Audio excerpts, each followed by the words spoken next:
helping get us across the line of, it's a facade improvement.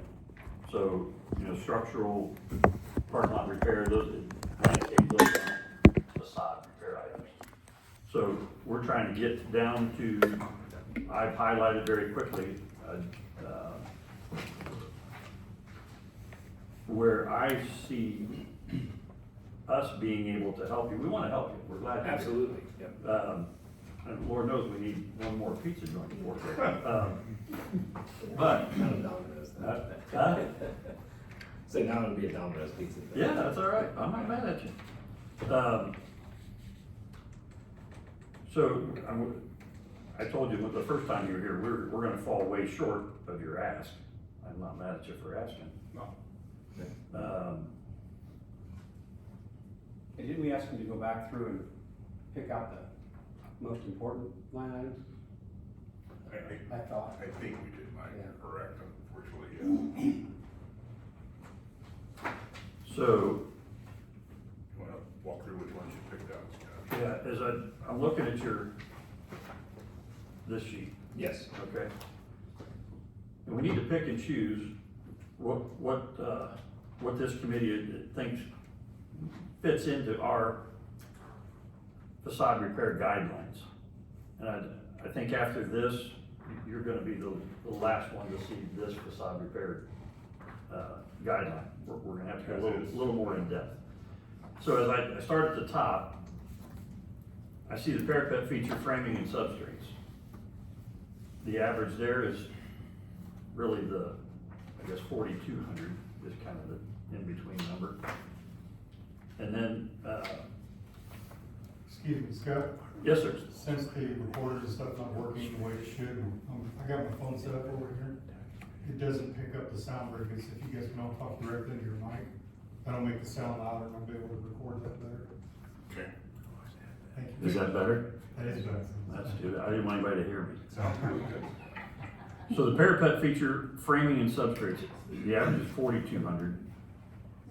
The parapet wall finish that's gonna be 8,500. Custom awning, 22 grand. Exterior lighting package, 2,900. The overhead door sealed in place. The average of those about 11 grand. I'm just taking out the high and the low, and then PCB containment and disposal.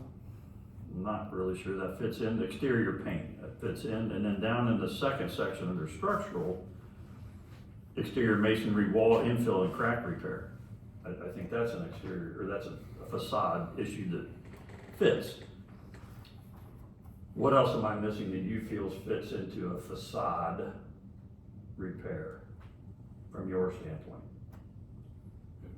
Scott, go ahead. Just Go ahead, you go first, I remember something from last time also. Just in the general parking lot, you know, areas, it's really rough. I mean, the asphalt, we're gonna have to strip it down to do it right. Right. We could throw a top on it and it's gonna, Yeah. but we really need to mill that down about 4 inches and go back and repair anything that is exposed. Well, and then I'll just interrupt you a little bit if you don't mind. The parking lot is not something we're gonna Okay. dip into. We've been through that with other applicants, and that's not facade related. The idea is to make, and that's a pretty important point where you're at, entrance into the town. So we want it to look good, but again, we don't have unlimited funds. And Buzz just cut our budget by, I don't know, $80 million a year or something. It's really crazy, so we're running real short. So let's go back to my original question. We can't do anything with the parking lot. Okay. And I'm gonna ask the committee whether they agree with me, but Yeah. Well, so it says parking lot in the application, or else I would have pulled it out. What does the budget typically cover in the parking lot area?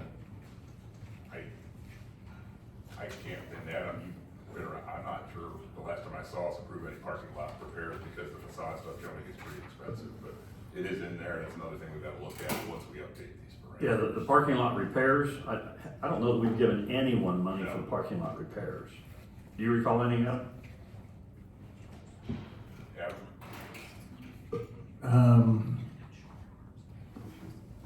Offhand, I don't recall, but I would say that, at least for purposes of that memo for the policy that you approved most recently last May, it is in there as potentially eligible. Now, you obviously have discretion on any of those items as to what you wanna fund, how much you wanna fund, how little you wanna fund, but, at least in fairness to Rog, it's on the list as something Yeah. that I don't disagree with that, but I think we've got limited resources. The other thing I was looking at, and I remember you saying, is that I-beam structural roof support, if I remember right, was that to move the AC units from outside the building to on the roof? Yeah. To make the outside of the store look better? I thought that was the other one. Is that the other one? Okay. That's the other one. That's correct. Well, on the parking lot issue, it really wasn't, I was wondering if we could come to some sort of agreement, because there is the vacant half of the land that we don't plan to use, and Adam and I kind of discussed this a little bit, where the pad that's there is very unsightly. I've got a bid of around $19,000 to completely scrape and go and level that out, plant grass, and make it somewhat, we're gonna make some improvements to it. But it's not gonna be as big of an eyesore. So if we can't do the parking lot, I was wondering if we could throw in something to help me get that out of there. And it will improve the value of the land. What line item are you looking at for that? Sorry, the very bottom one, the clear vacant half of property. It's an old dry cleaner, I believe, or the pad is an old dry cleaner. And what we were gonna do is, since we're over $100,000 into environmental, or we might as well just take it the rest of the way and make that usable, but also it'll be a nice cut lawn until somebody either buys it from us or leases it from us. So I guess everything we covered earlier in section 1 and section 2, we're gonna really appreciate the help there. Anything else you guys could do to help us with the general parking lot area, if that's not gonna be approved, I get it. Let's focus on maybe some of the cleanup of that grass area. Cause we don't have to do that. It was just brought to my attention, hey, if you buy this, it would really help the city if you clean that up. And I said, hey, absolutely, let's do it. Let's work it through this grant process. And any money you can put toward that, we wanna do it. We wanna do it as well. All right, let me do some. So, if you wanna follow along here, I'm gonna tell you what I'm doing here. So, it's starting at the very top, parapet, framing and substrates, 4,200. Next line, the parapet wall finish, that's 8,500.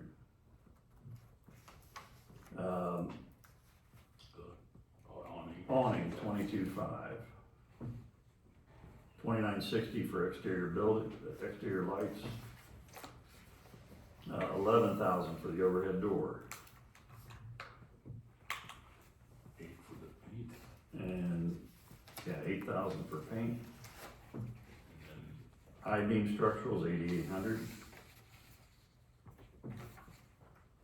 And that last one's got. Well, the exterior masonry wall infill, 4,500.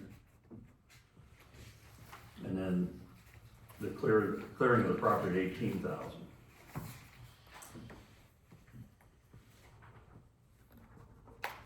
Grand total there is 88,460. And I'm speaking out of turn, Rod, just so you know that it's up to, I'm just doing all the talking because I like to hear myself talk. And it irritates Ed, so I try to talk a lot. So right now, according to the budget we have a remaining uncommitted amount of 27,800. So if we do the 88, if we honor half of that at 44,230, we are gonna have to put some more money in that account. And then So- be done. Huh? And then be done. And then potentially be done for the rest of the year, and it's March. I'm just gonna ask opinions first. Go ahead. I think to be fair about this is our last few RDs, our facade issues that's came up has been very expensive. And I think with our budget cut of $800,000, and I think the facade program has kind of got out of control. And I think the bicycle shop that we worked with last meeting, I think we drug him through the coals. So I don't see where we should favor another applicant without going back and looking at the bicycle shop. Dan? I thought we ended up, I know we put the bicycle shop through some paces, but I thought we ended up giving him almost everything that qualified for facade repair, and I could be wrong. $20,770. Yeah, and, I think there was one ask that we didn't meet. That was the that I overhang. sent, the overhang. the overhang, which I Yeah. think we all agreed was not, Yeah. so, I don't disagree yet, but I think we, for what they put in, I think we satisfied that. Okay, Yeah. all right. As I'm looking at this, I think everything that went through, Scott, before we talked about the vacant property, I think it all qualifies for facade repair. It's gonna take that building and make it look like a very nice building and be something that's gonna be a lot more pleasant to look at and be a business that's gonna be here for a long time. And I did drive past the property, that other path is not pretty. So I know it's probably not a complete fit, but I don't mind participating in that to get that cleaned up the way it should be. So that's my thoughts. I would agree with that, Scott. I don't think there's anything on the list that's exorbitant. Well, my big thing is it's a key point for entry into the town. It's, Something we see, it's right? Yeah. one of the few remaining spots that are just truly an eyesore. So, my opinion is, I don't disagree with that, except that I think we did meet the majority of their needs for the bicycle garage, and giving them the 20,000. But I really feel like, Before we go much further, do you know whether Chris is with us yet? Adam, does Chris join? Check in. Yes, he just,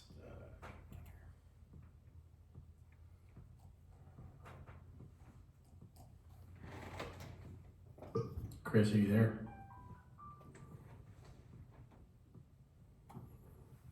Yes, can you hear me? Yes, Oh, we can. Yeah, let's get his thoughts. have you been able to hear our conversation, Chris? No. I just, sorry. I can't hear. That ain't gonna work. Trying to go. Hey, would it make more sense if we just dial him in so he can listen than that? Well, we don't wanna go through all this again, Alright. at least I don't. Yeah, If he was there and had heard it. That's fine. I'd like to know his comments, but if he didn't. Yeah. I think then we've gotta do one thing, we've gotta get comfortable with this amount, and we've also gotta make a motion to add some additional funds to the account, correct? Yeah, you have to add, Do we have to do that first, Scott? yes, you have to add 16,411 to the facade repair from general funds. But then are we going to not take any more facade repairs for the rest of the year? That's something we'll have to discuss, and I don't think that he cares. Well, I agree with I think that. that's something we need to discuss. Again, I would add that to a to-do list. One is, are we gonna do any more? And two, I think we need to update these guidelines to better reflect what we're doing and so forth, and put some more guardrails in there, so that would be a follow-up for us as a board. so the first thing we gotta do is add money if we're gonna do it. How much was this gonna? 16,000, well, 16,411. you're asking for my, yes, sir. Sorry to make you guys rewrite the rules after this, Alright. but, Here. but one Oh, they need to be thought, done, it wasn't one this year. just kind of open thought I had was if, you know, if I get the land and then go through the permit process and go through the whole opening process, I could probably do all the exterior facade stuff this year, but we probably won't open for business. You know, even if I push probably till November, December, would it help to separate the two projects and just say, look, we'll still do the lot cleanup, but punt it into next year? So that would take 9,000 off the total. So if we just, and technically I could do the parking lot repairs. I mean, I'm gonna wanna do the parking lot this year, even if you guys don't cover it. I'm just saying, if it would help, just say, look, Yeah, we could just do I don't this wanna- this I'm year, not sure I and wanna then bifurcate this. we'll split it next year, and, Yeah. cause I don't wanna be the guy that ate the whole cookie jar. Yeah, Well, too late, you're already. You're even without that, it's not your fault. I It think was not we your have fault, it was my to fault. We, And one thing, just my advice, take it or leave it, is for the amount of money that's in the facade repair program, that's completely arbitrary, and it always has been. I think we started at 50,000 one year, but there was money that was added to it. So, what I would suggest, in looking at the local government's contribution to this project in terms of a portion of the overall project, and knowing that you don't want to spend an exorbitant money or amount of money that's much higher than has been spent before, I'd recommend two things. Number one is obviously exhaust the remaining non-allocated funds that are available, and then not formally commit any additional money into that commitment. It's on an as-needed basis. If people come, if you feel like giving them money and it's qualifying, then you can do that. And secondly, what I would say is for this project, since the amount of items, there's plenty of qualifying things that do classify under the program, is to keep it simple and just, I would go with 50,000 and use it towards qualifying items that are shown here on the spreadsheet.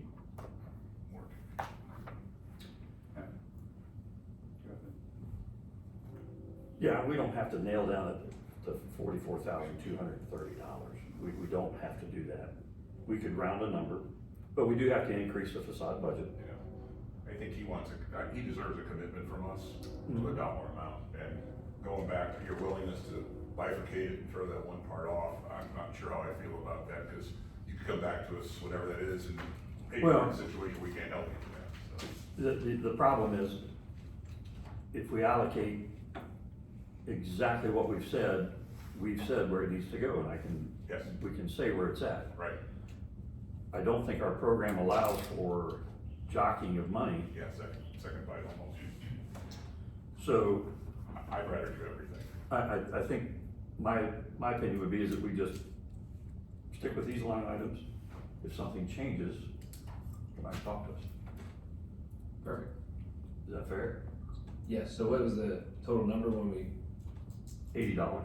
See what happened, 28 to 8? 80. Our share was $44,230. Perfect. Is that going to hamper the project? It's gonna help move it Yeah. forward for sure, but it's not gonna delay Good. the project. Good. Oh, you're talking about if we need, yeah. I listened to the whole meeting last time on how the process works. We're full steam ahead. The last thing I need to get before I close on purchasing the process, or the property is, permits, so.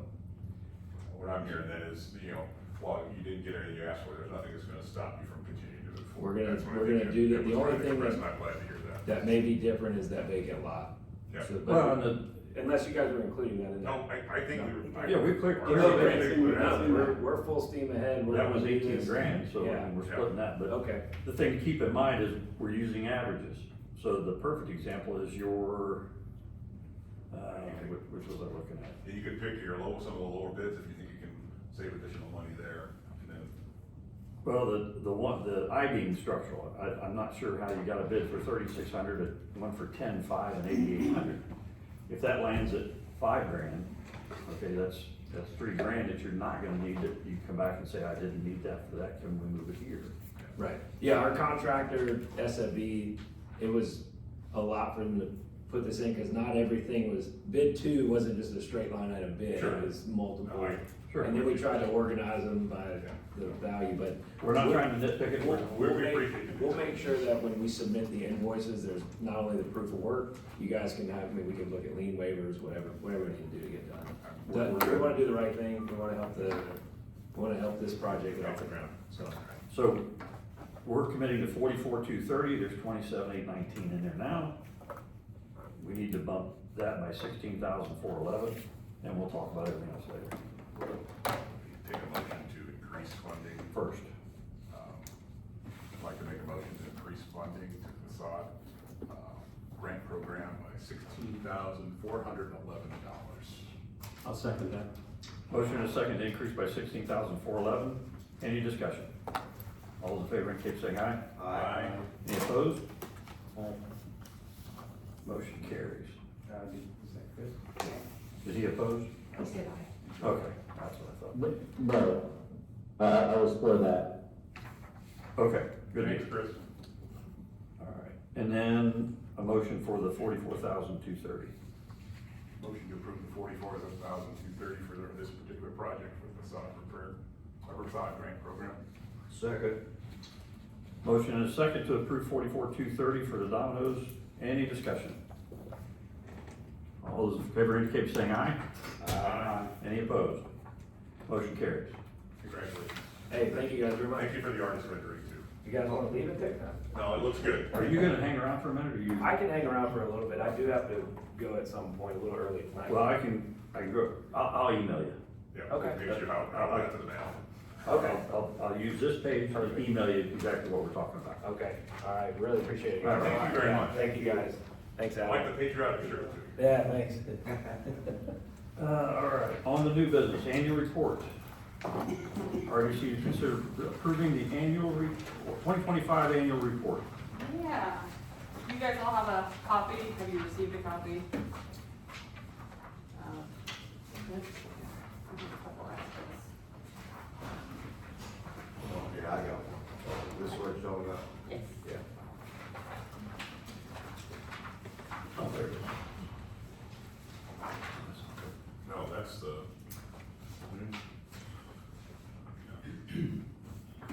on a second, 'cause I'm not sure I see it in here. This one here. Oh, there. This one, okay. So thin, I'm so thin, I just need to Okay. lay in your report, that's okay. All caught up. Good, I'm keeping it simple, guys. Floor is yours. Did you? Please state your name for the record. Annual report, I know that was one item that was missing. What? What was missing? The annual report in the, Annual report. one of the packets that went out. My question is, was it emailed out? I emailed to you, Adam. I did not email. Adam, was it that final copy you sent out Yes, yesterday? it should have been in the final copy that was sent out the other day. Okay, thank you. All right, good evening, I am Michelle Davis, I work with QUORUM Associates with Buzz over here. Tonight, we're gonna talk about the 25 annual report. It's required to be filed on Gateway by the 15th. You guys have to be provided it by the April 1st, and then it has to be presented to council by the 15th as well. So, this is us knocking off one of those requirements.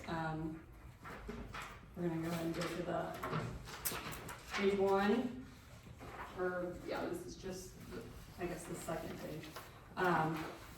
We have, just the list of the current members of 26 and your terms. And let's just go ahead and skip to actually the third page. This is kind of a summary, so I don't want to bore you with reading that. So I'm looking at the cash flow page that shows the revenues and expenses for 25. The first year, last year, we got you guys 1.7 in increment. That's compared to in 24, you got about 1.69. So it went up a little bit in 25, but we'll talk about 26 after this. So you spent about $404,000 in professional services, capital outlays, the facade grant, and then your first year of debt service for the lofts project. That's a pretty low number, I take it that's gonna be larger in future years, correct? Yeah, I mean, as long as the increment's coming in, Okay, then you'll be paying thank you. that, yep. So you ended the year about 5.2 million, In page 26 though, I'm sure you're aware the increment fell to about 805,000, or 850,000. So hopefully you see that start to go back up. And that was due to Senate Act 1 where they did the property tax reform, the majority of it was other things. There were other things, I think they did some fixes on some, properties that weren't supposed to be captured, Got it, thank you. so, yeah. Alright, so I guess any other questions about the cash flow? Okay. Appendix B is the debt outstanding that you guys have for, the RDC, and so you have 2 bonds, the Ridgeview West project, that has not started getting increment in page 25, but page 26, it looks like there'll be about 212,000, so probably start paying debt service payments on that. And then the Madison Lost project paid our first debt service payment this year in page 25.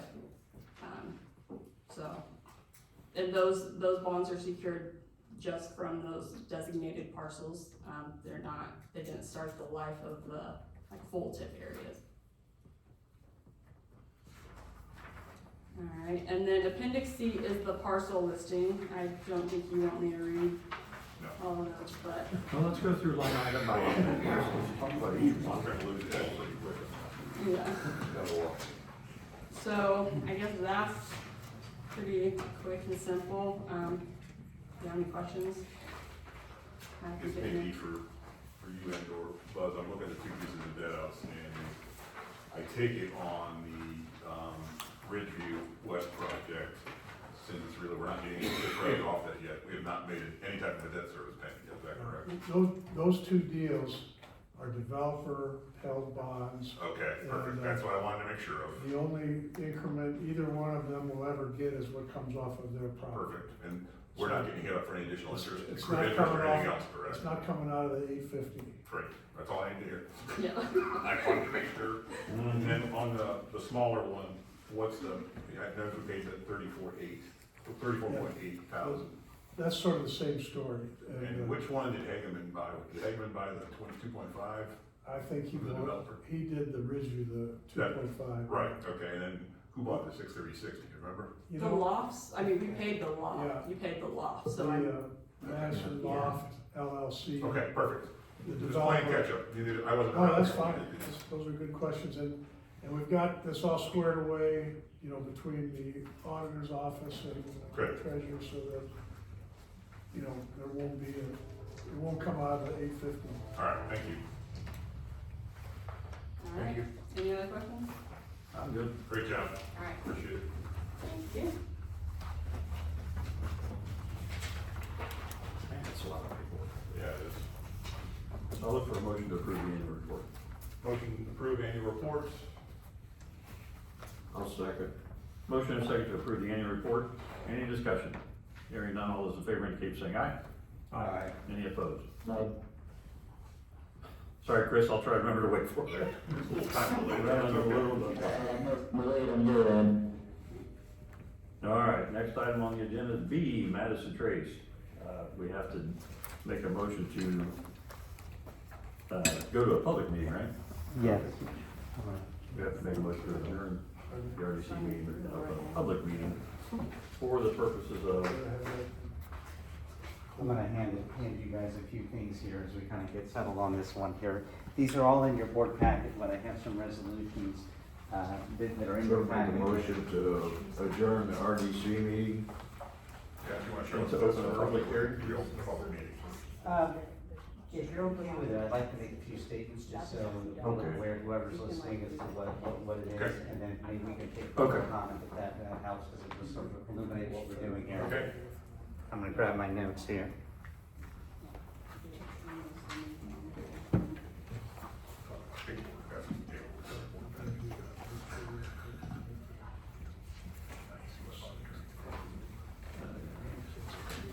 Which one we go this I don't think we got it in our report. I think it was in Yeah, I have plenty of extra print copies, so if any of you want a printed copy of the resolution, just let me know. And Can you state your names for everybody, so?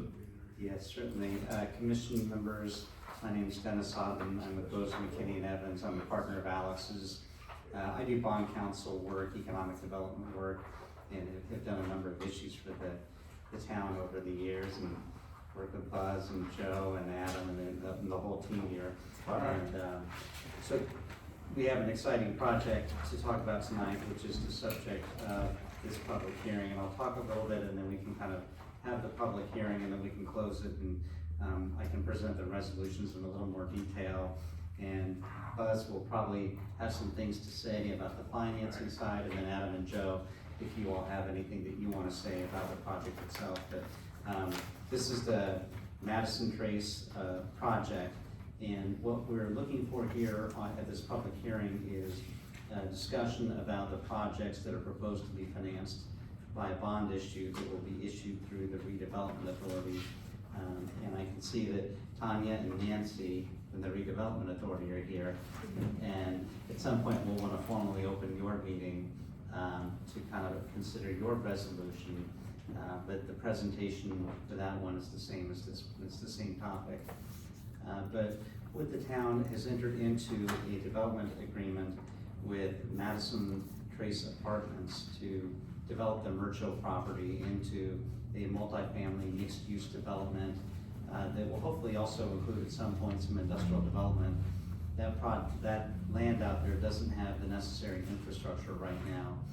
There needs to be road improvements installed, sidewalks, street lights, utility improvements, not just at the site, but around the site as well. So what we're contemplating here is a bond issue that will be financed from the tax increment revenues from that development to ultimately repay the town for the cost of those improvements. The town, through the Redevelopment Authority, will issue a bond to pay for those improvements. And Buzz can talk a little bit about the payment sources for those and the interest rate. And you'll see in these resolutions that we'll discuss, there's discussion of lease agreements. And we did this back in 2021 when there were a bunch of town hall and park improvements involved. We were using a property tax backup. Buzz will explain, we don't ever expect to levy it, but it's for marketing purposes. Legally, that invokes a debt limit, which requires us to do a lease financing structure. And I can get into that if you have questions, but ultimately, Redevelopment Authority is going to issue bonds to fund the improvements, lease the improvements to the Redevelopment Commission. The Redevelopment Commission will make lease rental payments that go straight to the bank. It's purchased, the trustee bank will have on this to service the debt on those bonds. When the bonds are paid off, the leases will go away, the improvements will become the property of the town, and everything will settle on out. But we just do that for debt limit purposes. Tonight's public hearing. In other words, if it's direct debt of the town of Fortville, it goes against our debt limit by using this lease function, it does not, is that fair? That's right, that's right. And that's a really good point, Dan, and I always say that, 90 to 95% of school buildings in Indiana are not owned by the school corporations, they're owned by these building corporations. Right. That's just a function of how they're set up financing wise. Now, by statute tonight, we have to hold a public hearing. It's been advertised. Missy's got the notice to the paper. I've got a copy of the ad, and it's to take public comment on this project. And it's the only public hearing we need for this one, so I'll stop right there. Buzz, do you want to talk a little bit about the numbers now, or? Can, yeah. That probably makes sense. Should we do your part in the public meeting, or? I think it's appropriate, yeah. Okay, so let's, I'll take a motion to suspend the RDC meeting and open the public hearing, and we'll bring the RDA people, right? Is that what you want, Dennis? We could do both. Yeah, if we can, Tommy, can we get a motion just to open the RDA meeting since you're the? Oh, I'll make Let me make a to motion. open the RDA meeting. Let me close my meeting Okay. first, so I'll look for a motion to, I made a motion Okay. to close the Second. RDC meeting. okay. All those in favor indicate saying aye. Aye. Didn't hear Chris. There we are. All right. I'll make a motion to open the RDA meeting. Okay. Thank you. For the record, I'm Buzz Crone with Crone and Associates. municipal advisors for the town. And Dennis did an eloquent job of explaining, you know, overall the project, but I think just to take it one step further, this extension of South Madison Avenue or Parkway, whatever, is it gonna be called South Madison Parkway? South Madison Boulevard. Ah, thank you. It really is a lot more than just serving this development that's coming in. It's gonna be a gateway to, you know, another way around town without having to get stuck at Main Street and Broadway. I believe it'll connect, the first phase will connect with Garden Street. And so that's a natural bypass for people coming down 13 that want to get on Fortville Pike. So I think there'll be a lot of other benefits, and it opens up a lot of additional ground for future economic development projects. So I think, you know, those are some bigger picture points that I think are worth noting. And as Dennis mentioned, the lease concept, but I'm gonna just dumb it down even further. It's basically gonna be paid for out of TIF from the consolidated area. We've got a chicken and egg thing with this development. It'll over the course of 25 years, if you look at Schedule 2 in the handout, did Nancy get one of those? I do. Okay. You can see, and we're using some indexing. We're not putting in any extra growth, but we do know that there's another project that's gonna come on the heels of this. And I heard from the realtor the other night that transaction occurred right after the Bodner people bought that ground. So when they buy the ground, that's a pretty serious commitment. But we don't have any of that additional potential cash flow in here. We did do some projections to what we think the tax rate's gonna do. It dropped this year quite a bit because of the shift from some of the TIF parcels to the town and all the overlapping taxing units. So you saw about a 23 or 24 cent drop in the property tax rate. Unfortunately, with SEA 1, the Senate rolled Act, they're going to basically cut the homestead assessed values in half and the non-homestead residential parcels by a third. So that's gonna have a negative impact on the 38 million of tax base we just shifted over to the town. You know, I would say the tax rate this year is at its lowest point because they're gonna continue to phase in those exemptions for as part of that bill that passed last year, Senate Enrolled Act 1. So we're anticipating that eventually that rate will creep back up over $3. So for commercial industrial customers in the TIF area, that'll be back to the $3 tax cap. For this particular project, it was always going to be at the $2 tax cap. So that didn't really change our increment projections on this project, even though the overall assessed value, which we've stated in the third column from the right-hand side. But over the 25-year period, we do anticipate that with indexing, which we deferred until after Senate Enrolled Act 1's completely phased in, but there's always adjustments for indexing. They index the base also, but there's still some increment gain when they do indexing. So where right now we would out of the box get about 410,000. By the time 2050, 2051 rolls around, we're expecting that to be quite a bit more, closer to 600,000. So over that 25-year period, you're actually going to collect more revenue from that project than what we're spending on the lease payments. We're basically issuing, the redevelopment authority is issuing an $8.2 million TIF revenue bond. And it's through the lease rental process that Dennis described. Right now, we're anticipating a rate of 4.75% from Greenfield Banking Company, and they've been terrific working with us. We're paying it off in 13 years. We want to pay it off before the consolidated area, parts of that. Part of it will sunset in 2033, but a very small part of it.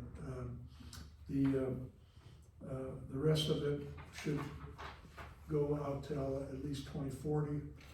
So we wanted to make sure that we paid this deal off before that. That's where we get into the chicken and egg thing, because we'll continue to get TIF from the Bodner project, you know, for another 12 years after this. So, and there again, then I've got some projected cash flows from the TIF, where we show the existing TIF. Again, for this year, we've got copies of the abstract. It's going to be $848,934. So hopefully everybody pays their taxes. We've always seemed to over collect a little bit on all these estimates, but so we're using that as the baseline. For purposes of this bond coverage calculation, we did not assume any other growth. We did not assume any indexing of any kind. So it's just a raw TIF tax increment from the Bodner project that would be added to our existing TIF. Nobody believes that we're not going to have addition of development, but we're still hitting coverage ratios over 140%. So That's pretty solid coverage. Most TIF bonds I remember seeing was like 1 1/4, so we're well above that.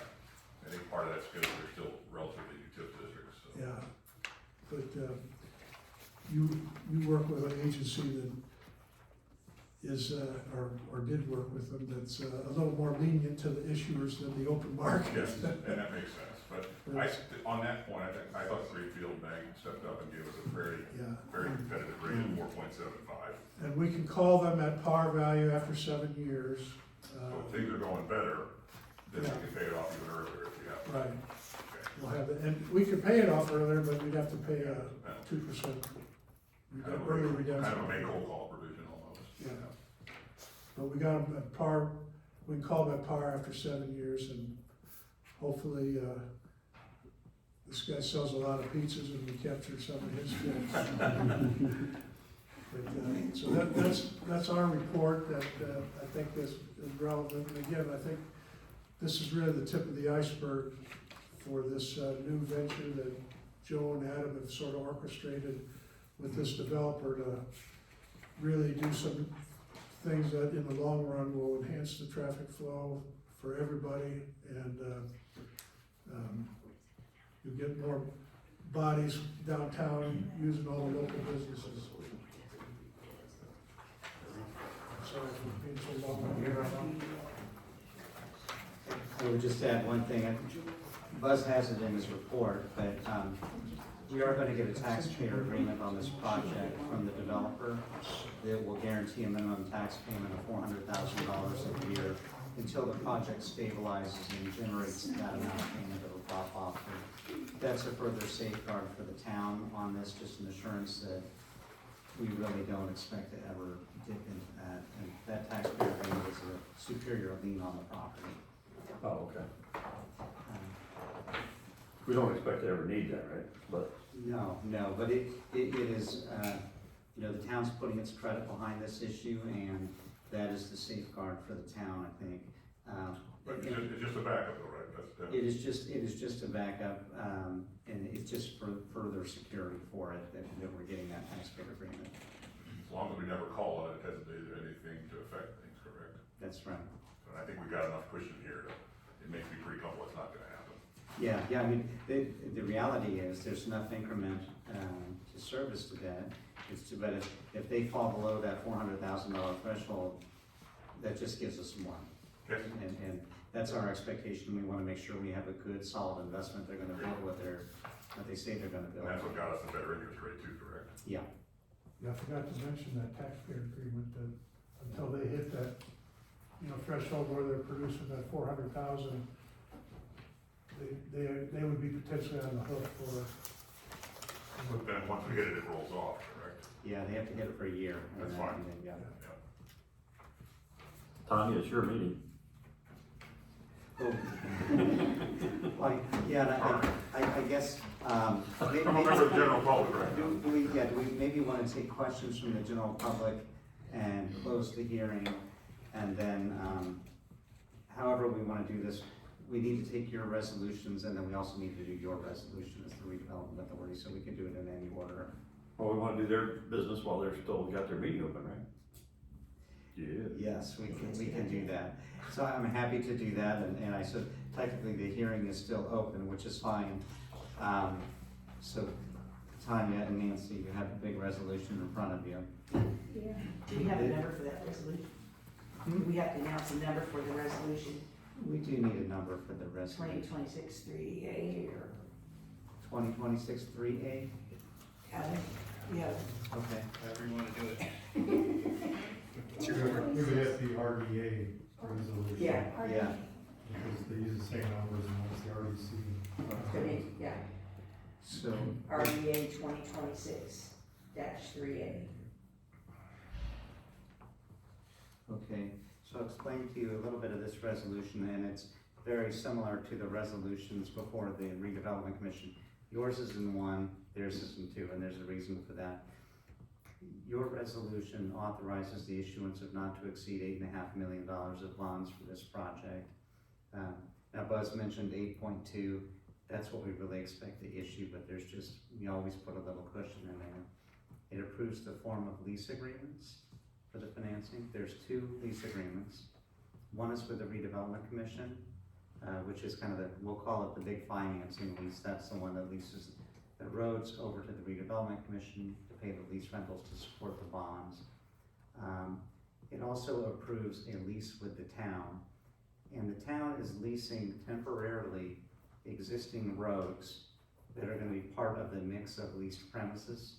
And the reason we do that under Indiana law, technically, a payment can't be made on a lease until there's an asset that's available that can be used.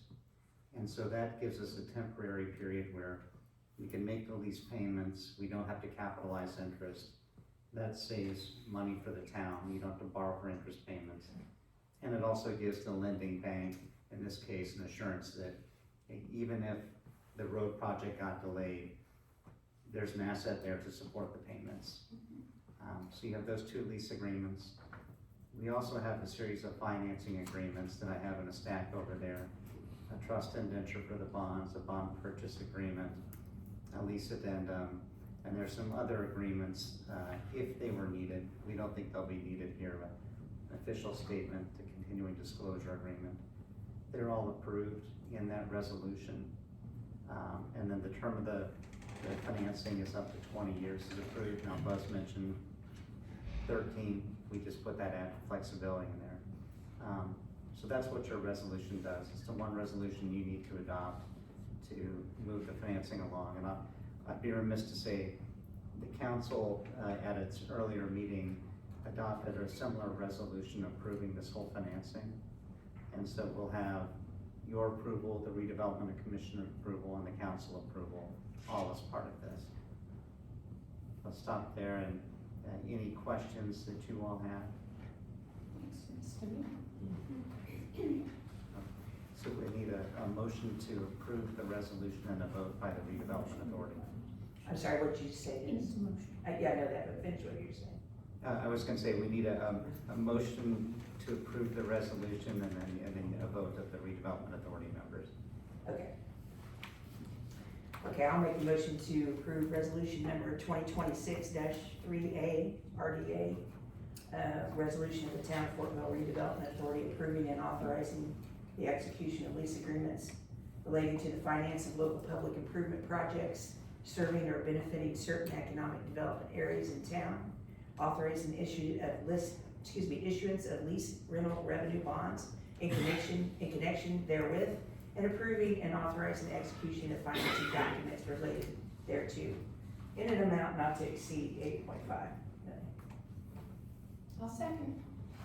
That's it. All in favor? Aye. All right. I'll, Tanya and Nancy, if you could sign one of those resolutions for me. Okay. And unless you have any other business on your agenda, we can conclude your meeting. And we got pen over there. Here. So you've officially closed your meeting? I'm going to here in just a minute. Since you Oh, signed okay. this. I'll sit up here and wait on Quit you. being- quit being so pushy, would you? Wow. Take over a meeting, you take So Dennis, real quick, does the land, does the developer turn over the right-of-way parcel to the name of Town of Fortville Redevelopment Authority? Is that, It can be, Adam, or they could do the redevelopment, they could do the council, and we could have the council assign it over to the redevelopment authority. but they would actually be the owners of the land after it's improved? Yes, and when the lease is expired, the lease agreement will say that the redevelopment commission would then take title to the roads or any other agency of the town that the redevelopment commission would designate. I have, every once in a while, this will come up, folks will want to, see an asset when the funds pay off land with the town or the redevelopment commission, but we keep flexibility in there. We could haul a mobile home out there and move Ed into it. Push, well, maybe we'll get you a double wide. Give us at least a little asset. That's right, that's right. Okay, so I'll make a motion to close the RDA meeting. And I will second it. All in favor? Aye. All right, thank you, ladies. Scott, I don't know, do you wanna keep the public hearing open, or do we wanna close it and kinda go on to the resolutions? Do we have any public comment? We can just Okay, move on. let's move on then. Okay, so I'll be brief here. We have two resolutions before you. One of them you introduced at your meeting last month. It's the thick one here. And this approves the lease agreements. And I will tell you, we made a little tweak. I talked with Buzz about this. We made a little tweak to what you introduced from what's being adopted here. We had kind of the concept of a general revenue pledge with a tax backup. And there's been some changes in law that affect fire territories. And it's to the benefit of the town to do a formal TIF pledge on these areas to make sure that we get to keep that increment. Yeah. And Oh, so- that's a deal killer. So it's a subtlety, but I wanted to mention that, so if there was a question about why the resolution changed a bit. So the first one approves the lease agreements, and unless you have any questions, we need to have a motion and, have that one considered for adoption. What's our resolution number? RDC 2026, is it 3A as well? Yes. It is? We did 2026-1 was the first one that they signed, that resolution at a meeting or two ago, there was a number issued, 2026-1. Oh, okay, so that would be the one. So if it's the same resolution, it would be 2026-1, and then the next one's 2026-2. Okay.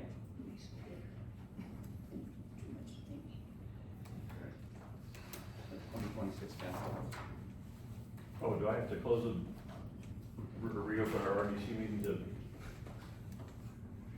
Technically, yeah.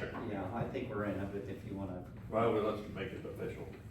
I'll make a motion that we open the RDC meeting. I'll second it. Motion and a second, any discussion? Hearing none, all in favor, indicate by saying aye. Aye. Any opposed? Motion carries. There's your resolution, that's the first one. Okay. Motion time. All right, motion to approve resolution, what's the number again? RDC 2026-1. 2026-2, isn't it? No, One, first is one, dash one, RDC, yeah. which is the lease document. Yeah. I'll second that. Okay. Have a motion and a second, any discussion? Hearing none, all those in favor indicate by saying aye. Aye. Any opposed? Sorry, Chris. Okay, the second resolution I'll start discussing, and I'll wanna get a signed copy of each of these resolutions from you all before I leave. This is a shorter one. This is a companion resolution that just approves the forms of financing agreements that I mentioned earlier for the RDA meeting. It approves the bonds, the form of indenture, lease, the addendum to lease, and the bond purchase agreement. And we have copies of all those forms with us if anyone wants to see that. That's titled 2026-2. Yes.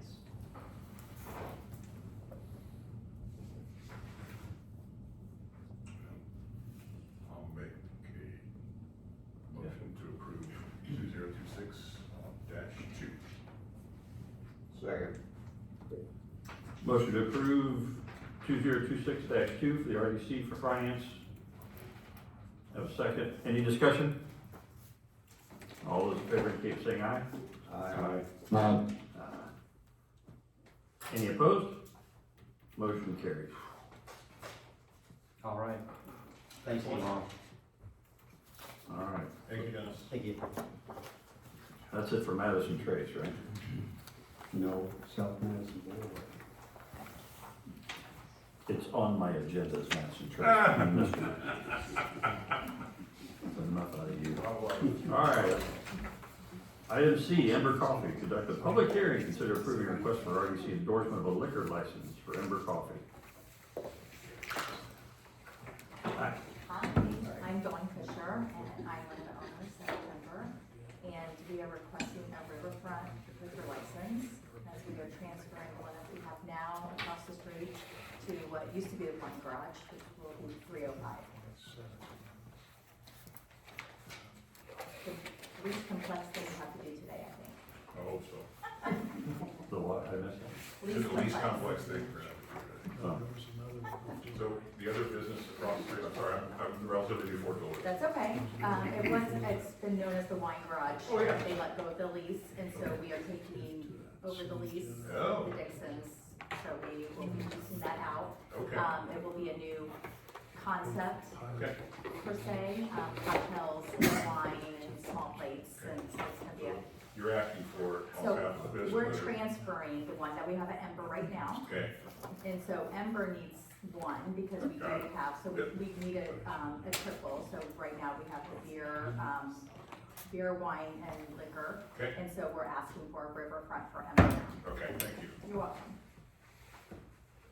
So just out of curiosity, what happened to the liquor license that was with the wine? Ember, With the wine garage? I think they took it with them, I'm not Oh, sure. did it? Generally, you don't give those up. Yeah, Well, no, but yeah.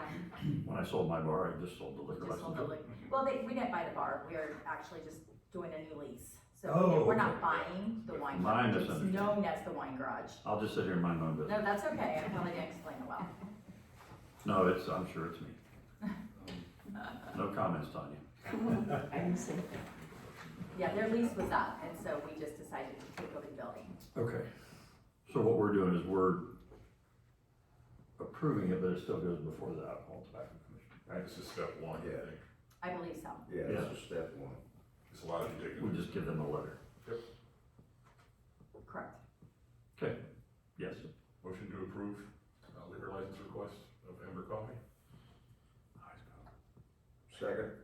I have a motion and a second to approve riverfront liquor license request for Ember. Any discussion? Well, I'll tell you, my wife's a fan, how's that? Yes, She's a she? coffee drinker. Oh, good. My daughter and my husband actually run it, so Let her know. Thank you. I'm the silent investor. Sometimes that's a good thing. My husband wishes. Is that the extent of your? Is that it? Yeah, that's the extent of my description. All those in favor indicate by saying aye. Aye. Any opposed? Motion carries. Congratulations. Thank you so Good much. luck. Thank you very much. Thank you. Thanks for sitting through our whole meeting. That was interesting. It was fun. Come on, we had a good time. I was party. Okay, next, 10 Noel Avenue, consider Façade Repair Grant by Kevin Crotchfelt. That one will be continued until next meeting. All right. Item E, Broadway, Ohio Roundabout, consider funding for a proposed roundabout at Broadway in Ohio. All right, so, this is a staff item. So at the intersection of Broadway and Ohio, if you'll recall, the RDC committed up to $300,000 for installation of a necessary traffic signal at that intersection to accommodate the new gas station and retail shops that are at the plan for the southeast corner. Their consultant has been doing some work on those numbers, and it's pretty close to 300,000, maybe 340, something in that range. But what's happened recently is, as a result of the planned Madison Trace project, the apartment project that we were just talking about, we had a meeting with INDOT representatives and our traffic consultant coordinating a lot of these projects, VS Engineering, had mentioned the benefits of doing a roundabout at Broadway and Madison instead of a traffic signal there. And INDOT seemed intrigued by that idea because it would enhance safety and it would enhance traffic flow. So along with it, VS had also looked at the possibility of doing a roundabout at Ohio instead of a traffic light. And so first I just wanted to mention this concept to the commission. It's ultimately up to INDOT. It's their decision. The thing that is challenging is that the permit for the gas station, there's some odds and ends that need to be finished, but it's in the end stages. And so what I wanted to ask the commission is to see if there was any interest in funding a roundabout at that intersection. We don't have any numbers yet that I'm aware of. It would be presumably more expensive than a traffic signal. And so wanted to see if there was any interest in pursuing that further. If there's not, then we would just go back to the traffic signal idea at Ohio and Broadway and move along with that. First jump on that. So isn't that decision up to the state and not us? Correct. It is ultimately up to the state. And what is the state suggesting? The state, frankly, based on our meeting, likes the idea of roundabouts at both intersections to keep the traffic moving and to enhance safety. However, the question is who's going to pay for both of them, but for purposes of this discussion, it's really focused on Ohio and Broadway. And so presumably if the state doesn't pay for it, which I don't believe they have the funding to do it, then it would fall on the locals to do that. So it would either be the developer and or the town participating in that. I guarantee you the state does not have the money to pay for that. Right. They delayed 300 projects for this fiscal year, so.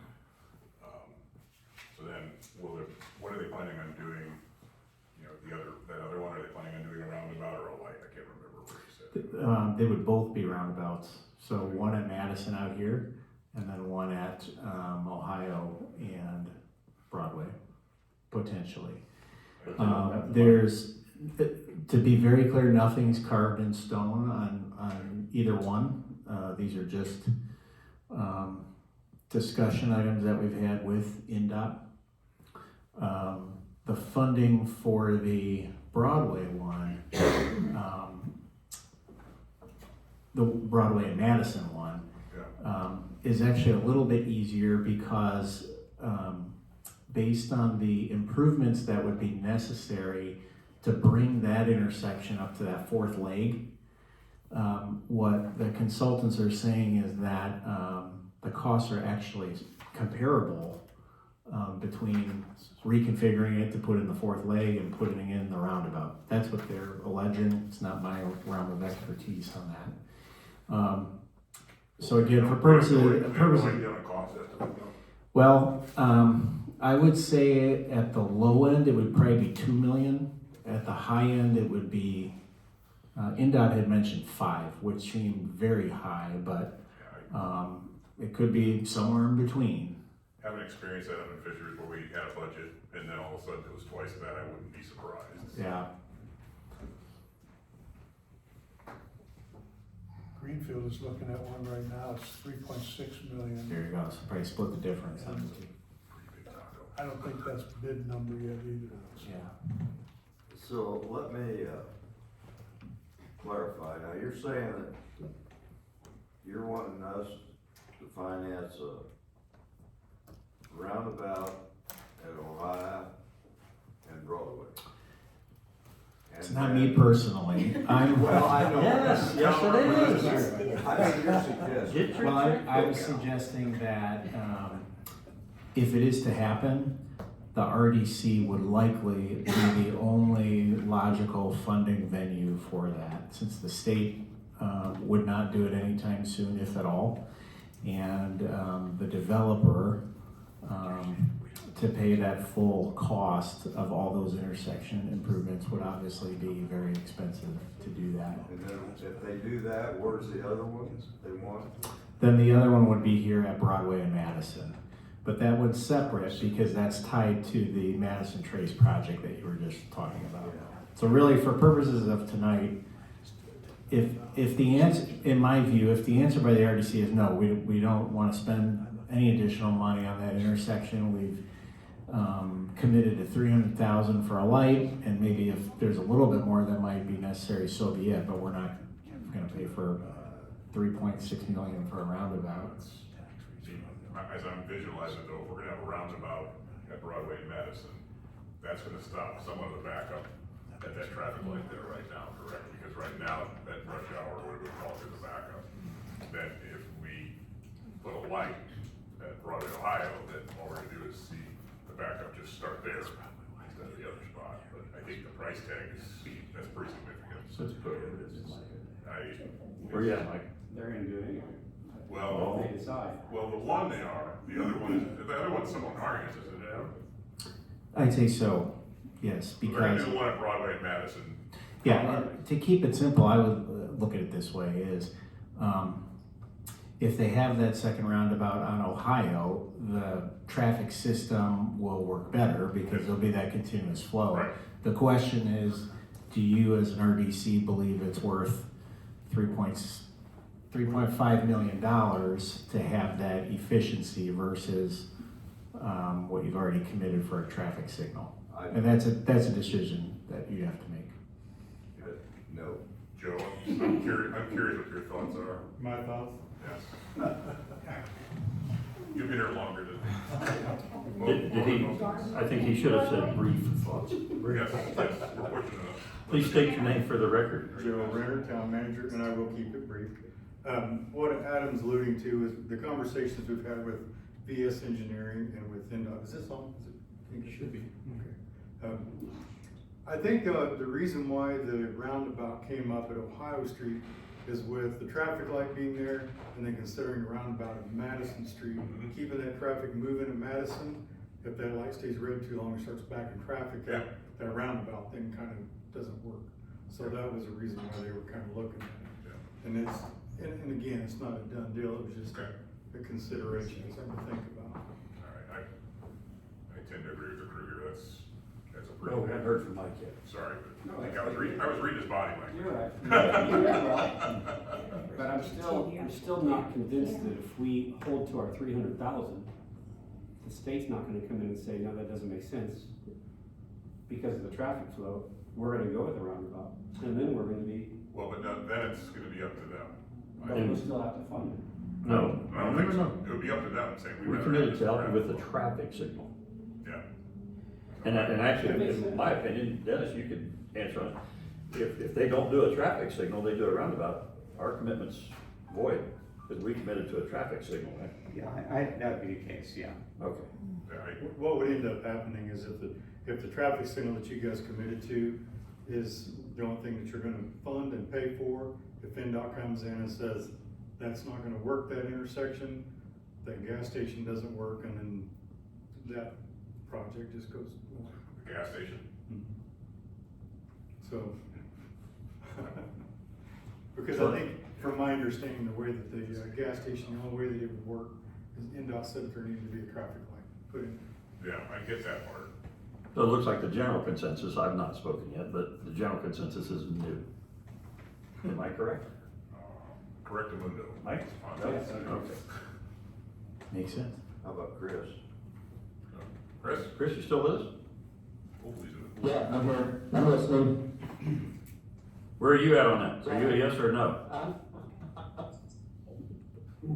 I'm sitting here, picture the town of Fortville with two roundabouts with, being so close to such a large footprint. I'm not sure how negatively it may affect some of those businesses. I know for sure the gas station, the new proposed gas station probably would take a hit, because I remember those plans in the planning commission, and I think they were in every square of that lot, if I remember correctly.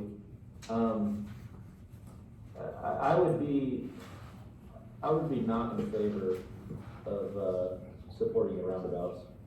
Okay, perfect. Thank you, sir. So that's pretty unanimous. No. Yes. Thank you. All right, moving on to review of financials. Do we need to make, No, it was just an opinion, right? okay. Not an official motion right here. That's all we need.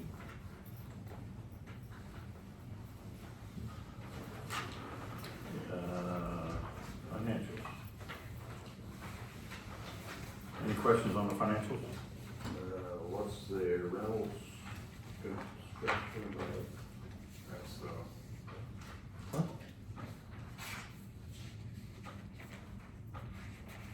What are you talking about? that's construction for the park. Oh, that's an invoice. Yeah. Oh, we're not getting, slow down, mister.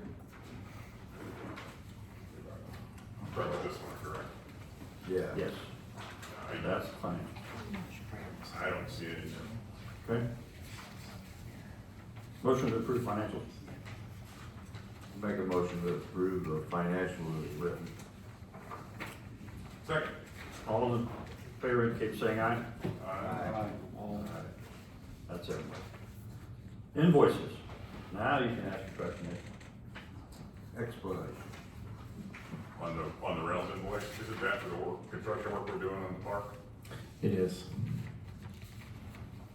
So So- this is just a progress billing, right? Correct. Okay. So it's 15,900. Yep. Correct. We approved 35, I make a motion that we approve, $15,900 to Reynolds Construction. I'll second it. Motion and a second. Any discussion? All those in favor indicate saying aye. Aye. Good. I didn't hear it. No. All right. That motion passes.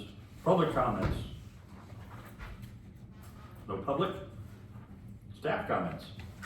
Nothing for me unless you have questions, anything. No. Commission comments.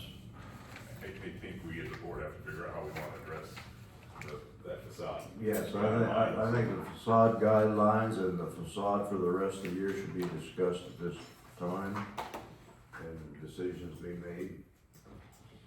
For one, I don't like the number 2 on this project, the no caps per business.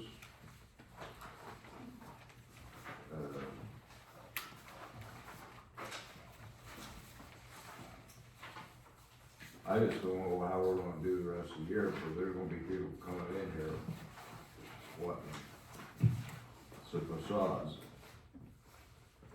It seems like each facade grant we get is more money. I don't disagree, but I don't personally regret any of the investments we've made. No, I don't either. I think we've done pretty good job of improving things. It's improving the town. But when we started that, I differ with Adam a little bit. I thought we started that like 25 grand a year. 25,000. And here we are, up, you know, what we spent last year was on that finance report, 130. Yeah. But it's not like we're short on cash. Well, we're shorter on cash. We're short, well, that's Buzz's fault. Yeah, we're He said he would kick in the difference if we needed it. I heard it too. We're $800,000 Built that roundabout. less a year. So I think at a minimum, then I think we do need to put a cap on it. And I'm not opposed to a cap of no greater than, Per business? yeah, Yeah, last year we spent 132,000. yeah. I don't know, it seems like it's out of control to me. Well, And it's all for the good of the town, don't get me wrong. Mike, I'm listening. He's taking notes too. Yeah, where you at on your opinion? I would agree more with Dan right now. We're gonna have many more, I think, for the rest of the year. I don't know that it's out of control or not, because I haven't Yeah. seen it for months and years. But it seems we're already middle of March and we've tapped out. And I don't know if we could word, put a cap in there, and it's subject to, and I don't want you wanna say it, override by the RDC, but at least when somebody's looking at that, they're gonna know, hey, this is our number. Don't come in with 200. Well, if you were to consider a cap, I think that would be a good idea from the standpoint of it would provide developers at least some idea as to how much to expect. Because otherwise, as we've seen, they're gonna ask for the moon. The only downside is that means everybody's coming in, so we find a way to get to 50 grand. So, Chris? Yeah, I'm not so sure it's gotten out of control either. I honestly, my thought is this shows that our town is growing. And more businesses are coming to Fortville, and that's what we want, and we're helping them, beautifying the city. I'm not opposed to what Adam just said either, though, because yes, these developers, business owners are coming in and potentially thinking that we have a blank check, and that's for sure not the case. So if we can somehow word that between the five of us, to where you're right, Dan, where owners are not, as well coming in and asking for that full amount that we said we would go up to, our cap. If we can somehow translate that into something that makes sense on this guideline sheet, I'm all for that. But I'm not sure it's gotten out of hand. I think our town's growing, and that's positive for all of us.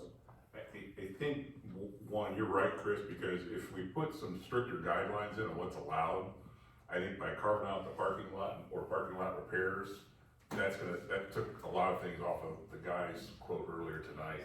I don't even remember adding parking lots. No, at a minimum, that's gotta go. I'm just, everybody spoke, I'm not a fan of capping individual businesses. And if there's a way we can address it by maybe making the guidelines a little tighter. And I guess at this stage, Adam, I guess I'm gonna make a request to Scott. Can you take a look at those areas, like in number 7, and maybe come up with some more stringent guidelines for us to look at maybe next month? So let's do this. I'm sorry if you were gonna speak. Everybody's got a copy. Chris, you should be able to print one of these, the Façade Repair Program Guidelines, amended May 15th, 2025. If everybody's in agreement, let's each take a copy of this Yep. and make our own amendments and adjustments and Good with that. opinions. And then we'll put it on the agenda for next meeting Yeah. and kind of hash through all those. Is everybody okay with that? Yes. I'm good with that, Scott. Is it possible that we can get some input from how other communities our size address it? Not that we want to copy anybody, but if That's what we we got find here. somebody that works, maybe we explore the pros and cons of what they're doing. I agree with Chris, I think this only reflects positively on Fortville. And I don't wanna do anything to discourage that, for sure. And that's probably the right terminology, putting some guardrails on it. And I'm not trying to poo-poo your idea, but quite honestly, I think this group is smart enough to come up with their own plan. We've seen a lot of things come through here. We know what our budget looks like. I think everybody has an appetite for what they like and don't like in helping a business. I'm all about putting some buddy bumpers along the rails of it, but when it comes down to it, if a business comes in here with a really good project and it's just gonna really make this Right. town shine more like Domino's, I hated it, we had to kind of limit them to 40-some thousand. Yeah. Cause that's the first thing you see when you really get into town. I agree. Yep. I agree. Just, I mean, It's- we paid a lot for that Harmony Dental, but that property looks a lot. It looks better. amazing. So I'm with you. Well, and the other thing for you to consider when making your policy decisions is, one disappointing thing about the program, I believe, has been that, while the amount of money that's being provided is very good, very impactful. By the way, if you look at other communities and the facade repair, funding that they give out, very small. We're talking 5, maybe 10,000 in a lot of ways. So I think the good news is that the amounts can have an impact, but what I'm getting at is the tricky thing from a policy perspective is how many of these projects were gonna happen anyway without the town's assistance. Yeah. And where I've been disappointed is, I think when the projects were, this notion came up a few years ago, is I was hoping frankly that some of the building owners that had been in town for a long time, that did not wanna put upgrades into their buildings, when this program came about, they would have said, hey, we can get 50% off finally of doing some improvements to our buildings. And for the most part, I don't think that's really happened. I think a lot of these things were projects that I think they would have happened regardless of the town funding. That's to be debated. So anyway, when you're thinking about that, I don't know if there's a way to put that in policy, and some of it probably goes back to your philosophy on what is the proper role of government money to begin with, but something to consider. Well, when we started this, that's when we had that, it was a grant we had, right? And the only two people that took advantage of that Yes. was, Fox Garden and the V. Yeah. And both those buildings look amazing. Right. Nobody wanted to pony up $500 because it was COVID, Yeah. but, Yeah. and it may be something to consider, and I don't know if it's fair, it just popped in my head, things happen, but I completely agree. if we had an ownership requirement, you've had to you have owned this property for a year. You can do that. I was gonna chime in here, not to kind of butt in on something, but, Please do. you know, sometimes, and I'm seeing this more and more with some of the TIF bond incentives, you know, the things that get communities upset sometimes is incentivizing a developer and then just seeing the project flip like 2 years later, they turn around and sell. Same thing can be said about a facade grant. You give someone $50,000, they improve it, and boom, they sell the project 6 months later, and they basically walked away with your $50,000. We've got a safeguard in there. We do have a We've got safeguard. it owned it for 7 years. 7 years. Oh, Yeah, we've taken care of it. I think the majority of It's the already things in we there, have yeah. in here are very tight. Yeah. I just think item 7's gotta be looked at and, you know, put some better options in there. But do we wanna put a restriction in place where, like the Domino's people just bought that property? If we said, no, you have to own it for a year before we'll help you with improvements, would that have stopped them from coming in here and doing that improvement and coming to town? No, we just gave them 40 grand because we're good people. Well, Ed is. Based By on the his way, reaction, you need to write that check for 44 grand. based on his reaction with the 44, that's gonna stop your project, and you can tell it's absolutely not. 300,000 he lost, and he's still gonna do it, so. So maybe a pre-ownership restriction. Have you ever seen that before, Dennis? I've seen all kinds of things. I mean, you could ratchet up covenants based upon the value that you're putting into things. I've seen profit sharing things, I've seen restrictions on sales, security, we do forgivable loan agreements a lot of times, which are basically, hey, we're gonna give you this grant, but for 5 years, you've gotta comply with certain things, and if you don't, we can call the note at any time. and maybe you've already got something like I that. don't wanna make this into a You quadratic can equation. get kind of crazy with it, of course, but, Yeah. the bigger the dollars go, I think that's when you start being like, all right, maybe we wanna, Well, we could have Joe go out and Or inspect the these other, things the other before. way that you could structure it too is you could do like a typical grant project procedure where you have it maybe once a year and you say that we're gonna dedicate 50,000 or 100,000 once a year. There's a call for anybody out there that wants to do it, so that maybe it's more of a competitive process. Something to think about. Okay. I- So we're gonna go with each of us reviewing it, thinking through it, making suggestions at the next meeting. Yeah, That works. if everybody's good with that.